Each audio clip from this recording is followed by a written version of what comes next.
trip to Korea, Japan, Europe. Pwedeng-pwede. Pwedeng mag-travel na hindi mauubos ang budget. Paano yan? Yan ang pag-uusapan natin. Hi there, this is Chinkitan, your pambansang world coach. May plano ka ba mag-out of country? O ayaw mong sira ang iyong budget? Nako, panoorin mo to hanggang dulo. Lalo na yung pangatlong tip ko po sa inyo, talaga super effective yan. Number 1 po, kailangan po tayo mag-set ng travel fund. Oo. Hindi po travel debt. Kailangan pag-ipunan mo muna bago ka mag-travel. Huwag lang natin i-charge sa credit card at bahala na si Batman. Sama po si Robin, Aquaman. Diba kaya kailangan po mag-ipon tayo ng travel fund? And then aside from travel fund, hotel fund, eating out fund, pasalubong fund, ang dami pong fund. Kaya magtabi ka ha mga kapatid, kahit na 50 pesos, 100 pesos a day. Diba? At least may umpisa ka ng budget. Pangalawa, para hindi mabutas ang ating bulsa, ay talagang ginagawa ng misis ko. Book early.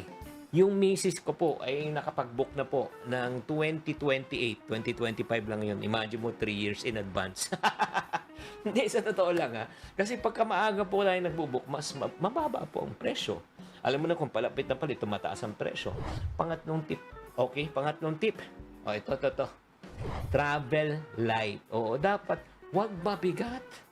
Oo. Lalo na kung kasama mo ang yung misis mo, ang dala buong bagahe, buong bahay, 'di ba? Nakaunti lang naman masusuot, 'di ba?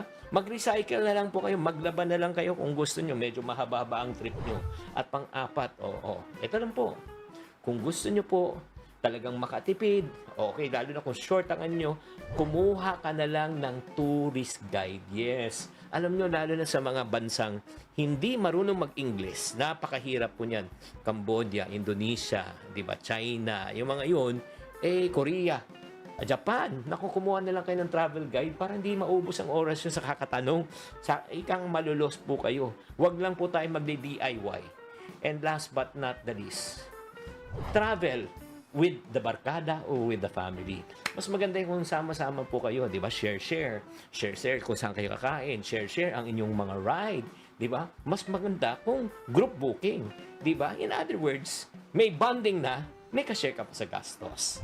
Kaya mga ka-friendship, sana naman itong mga travel tips ko po sa inyo, again, ulitin ko mag-book ng early, tapos travel light, mag-set ng travel fund, at syempre naman, kasama ang iyong mga mahal sa buhay at barkada para share ang inyong gastos.